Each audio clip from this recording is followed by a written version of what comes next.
Hi, my name is Adriana Lintz. I am an intern at Overland Partners Architects here in San Antonio, Texas, and I'm applying to the MArch program at Syracuse. Today I wanted to share with you all a building that means a lot to me. It means a lot to the city of San Antonio, which is Mission San Jose. Known as the crown jewel of the missions, Mission San Jose is one of 5 missions along the San Antonio River, and each mission is located about 1 day's worth of travel from the next. The mission was founded in 1720, and the church today was built in the early 1800s after multiple earlier churches were built and then torn down. Although churches at this time were typically oriented perfectly east-west, this church orients towards the winter solstice sunrise and the summer solstice sunset. When the Spanish colonized this site, they enslaved and converted the indigenous Payaya people, part of the larger Coahuiltecans tribe.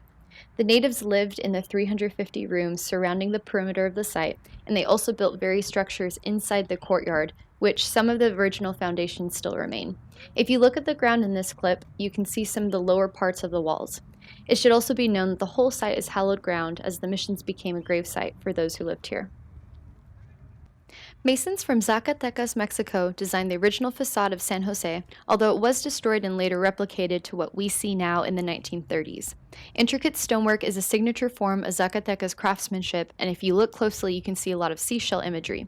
The seashell form is scattered across the church, including in entry portals representing baptism. The entire front facade of the church was also plastered with this colorful quatrefoil design, which is now the symbol of San Antonio. Something really cool is that in past years there have been light projection shows on the mission where they digitally restore the original and vibrant facade. Then there's La Ventana de Rosa, or the Rose Window, which has a lot of speculated legends. Apparently, the sculptor named it after his lover Rosa, who lost her life at sea on her way from Spain to America. It's also considered one of the best pieces of Baroque architecture in America. So moving behind the church are a series of beautiful arches which are speculated to have been the enclosed quarters for the parish. It's interesting because everything was built in a series of phases, and researchers think this might have been entirely enclosed at one time and then partially deconstructed.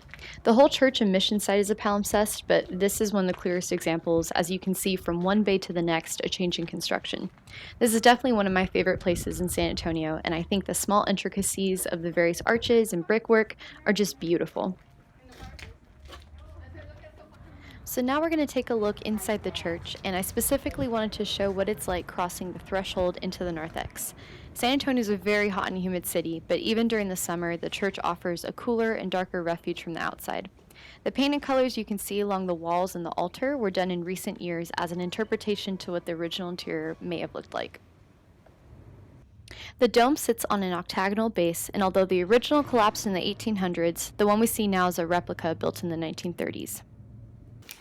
So my interest in Mission San Jose comes from the fact that it's an architectural palimpsest, and it's had 300 years of, development and growth and tearing down, and you can even still see scars in the earth of where these buildings were. In comparison to the Alamo is this preserved relic, and it's a little bit of a tourist destination, and it's beautiful, but Mission San Jose is still an active part of San Antonians' collective memory. If you go there, there are people that are coming up from the river on their bikes. There are friends hanging out. People will go and have like picnics there, or they'll go and get, their senior photos taken there.